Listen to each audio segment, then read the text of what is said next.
Ceiling fan के अंदर से अगर कट कट कट कट करके आवाज़ें आए तो देख सकते हैं इसमें से किस तरह की आवाज़ें आ रही है। इस तरह या तो फिर सीलिंग फैन हाथ से घुमाने पर फ्री घूम रहा है और स्विच देते ही जाम हो जाए, तो इस तरह की प्रॉब्लम हो जाए तो आप कैसे कर सकते हैं रिपेयर, आज हम आपको सिखाएंगे। प्रॉब्लम हो जाए तो आप आसानी से खुद इसे घर बैठे ठीक कर सकते हैं। हमें इस फैन को खोल लेना है, तो हम फैन का 3 जो स्क्रू है इनको खोलेंगे तो फैन हमारा निकल के बाहर आ जाएगा। यहाँ पर हम सबसे पहले इन स्क्रू को खोल लेंगे। यहाँ पर सारे कनेक्शन को हमें खोलना है। अगर आप नए हैं तो सबसे खोलने से पहले आपको फ़ोटो खींच के रख लेना है ताकि आपको लगाना में यहाँ पर उल्टा ना हो।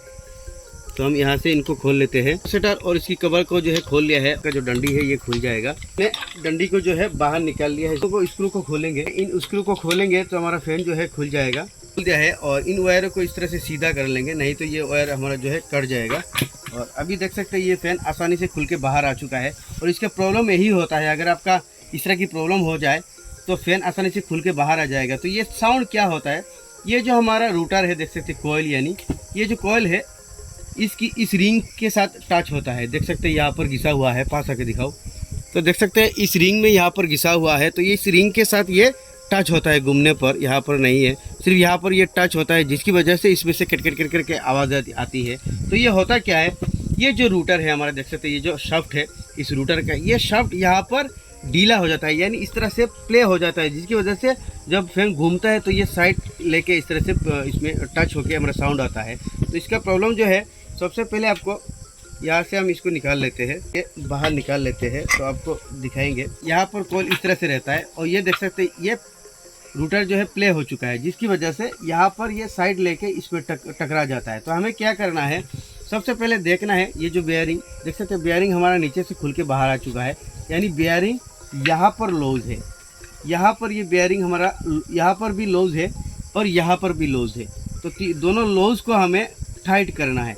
तो इसके लिए आपको सबसे पहले यहाँ पर बेयरिंग हमारा सही है, मतलब ये शाफ्ट हमारा सही है, सिर्फ बेयरिंग, ये बेयरिंग भी प्ले होता है। देख सकते हैं ये बेयरिंग इस तरह से देख सकते हैं, यहाँ पर हम इस तरह से लड़ाएंगे तो देख सकते हैं बेयरिंग हमारा प्ले है। तो हमें इस बेयरिंग को चेंज करना है। अगर ये इसकी जगह नया बेयरिंग, तो इसकी जगह 2 नंबर बेयरिंग आएगा, देख सकते हैं। तो इस 2 नंबर बेयरिंग को हम यहाँ पे बिठा के देखेंगे ये यहाँ पर टाइट हो रहा है कि नहीं। अगर यहाँ पे टाइट होता है तो ठीक है, वरना इसकी देख सकते हैं ये बेयरिंग अपनी जगह प्ले हो रहा है, तो इसकी जगह हमें इसे टाइट करना होगा। तो इसे टाइट करने के लिए इस बेयरिंग की इस जगह को चारों तरफ से हम कट लगाएंगे। यहाँ पर इस तरह से हमारे से कट लगा देंगे, तो हमार मारेंगे यहाँ पर, ये चारों तरफ कट हो जाएगा। लगाएंगे रखे यहाँ पे मारेंगे, उसके बाद थोड़ा ऊपर उठाएंगे, यहाँ पर मारेंगे, उसके बाद और थोड़ा ऊपर उठाएंगे। तो देख सकते हैं 2 जगह हमारा कट लग चुका है। तो आप थोड़ा घुमाएंगे और यहाँ पर फिर से कट लगाएंगे। तो यहाँ पर भी देख सकते हैं ये कट लग चुका है। तो आप घुमाएंगे, घुमा के इस तरह चारों तरफ हमें कट लगाना होगा। तो हम इस तरह से चारों तरफ कट लगा देते हैं। तो आपको ज़्यादा ज़ोर से नहीं मारना है, बस हल्का कट लगाना है, वरना आपका जो बेयरिंग है ज़्यादा टाइट हो जाएगा। यहाँ पर अब हम बेयरिंग को चेक करेंगे। तो देख सकते हैं अभी बेयरिंग अंदर नहीं जा रहा है, तो अब हमें इसको हमर मार के अंदर देना होगा। तो उसके बाद यहाँ पे इस शाफ्ट में देखेंगे, तो शाफ्ट में भी हमारा देख सकते हैं ये टाइट हो रहा है। तो अक्सर ये यहाँ पर ये जो रूटर है यहाँ पर घिसा हुआ नहीं है। अगर ये घिसा होता है, इसकी यहाँ पर अगर ज़्यादा इस तरह से हमारा बेयरिंग अंदर बाहर फ्री में चला जाता तो हम इसके चारों तरफ कट लगाते। अगर इसकी ये प्ले होता तो हमारा सिर्फ बेयरिंग प्ले है और इसकी बेयरिंग की जो जगह है ये प्ले होता, ये बेयरिंग था हमारा जो प्ले था। तो इसको हम अभी यहाँ पर बिठा देते हैं। देख सकते हैं ये अभी अंदर नहीं जा रहा है, तो हमें इस तरह से हमारिंग करके इसको अंदर डालना होगा। अभी हम रूटर को बिठाएंगे और इसकी जो स्प्रिंग है यहाँ पर इसको भी आपको लगाना है। तो स्प्रिंग को हमने लगा दिया है। तो ध्यान रखना है, कई बार स्प्रिंग खोल के अंदर रह जाता है। तो अभी देख सकते हैं ये रूटर उतना प्ले नहीं है पहले के मुकाबले, तो यहाँ पर थोड़ा प्ले हो रहा है। तो इसके लिए हम क्या करेंगे, यहाँ पर थोड़ा प्ले हो रहा है तो हमें घिसने का यहाँ पर चांस हो सकता है। देख सकते हैं यह फ्री में अंदर जा रहा है और बाहर आ रहा है, तो थोड़ा इसमें टाइट होना चाहिए। तो अब हम इस रूटर की चारों तरफ इस तरह से कट लगाएंगे। में हमें छेनी से इस तरह से कट लगाना है, लेकिन हल्का लगाना है, ज़्यादा इसमें घट नहीं लगाना है, बस हल्का लगाना है इस तरह से और घुमाएंगे। और कोयल का ध्यान रखना है, कोयल कहीं पर भी टच ना हो।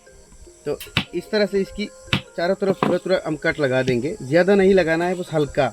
तो यहाँ पर देख सकते हैं इसकी चारों तरफ हमने कट लगाया है, लेकिन बस हल्का कट लगाया है, इसमें ज़्यादा ज़ोर से नहीं मारना है, वरना आपका यह क्या होगा, ये अंदर नहीं जाएगा, फिर आपका परेशानी और बढ़ सकती है। तो यहाँ पर हमने स्प्रिंग को डाल दिया है और अभी हम इसको यहाँ पर लगा देंगे। तो अभी ये आसानी से अंदर नहीं जाएगा, तो हमें ज़ोर से इसको अंदर लेना पड़ेगा। यहाँ पर आपको डायरेक्ट इस तरह से हमारा नहीं मारना है, वरना आपका ये जो मुँह है ये रिपीट हो जाएगा। तो इस तरह से आप कुछ भी चीज़ रख के धीरे धीरे टोक लगाएंगे।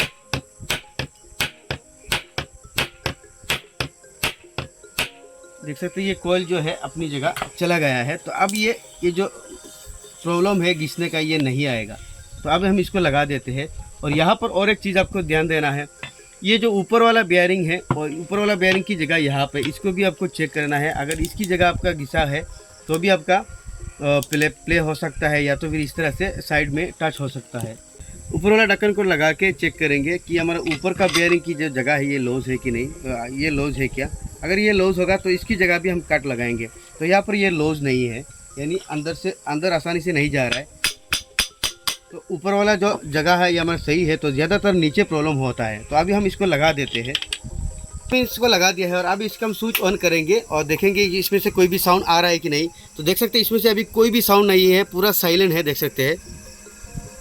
तो सुन सकते हैं इसमें अभी कोई भी साउंड नहीं है, पूरा साइलेंट है। तो इस तरह से आप कोई भी सीलिंग फैन अगर आपका कर या खट कर आवाज़ करता है, तो इस तरह से इसका प्रॉब्लम जो है सॉल्व कर सकते हैं। या तो फिर आपका सीलिंग फैन हाथ से घुमाने पर फ्री घूम रहा है और स्विच देते ही जाम हो जाता है। तो दोनों प्रॉब्लम में दोनों ही कारण में सेम प्रॉब्लम होता है। तो आशा करता हूँ ये वीडियो आप लोगों को अच्छा लगा होगा। अच्छा लगे तो लाइक ज़रूर कर देना। ऐसे इन्फॉर्मेटिव वीडियो के लिए हमारे चैनल NS इलेक्ट्रिक को भी फॉलो कर देना।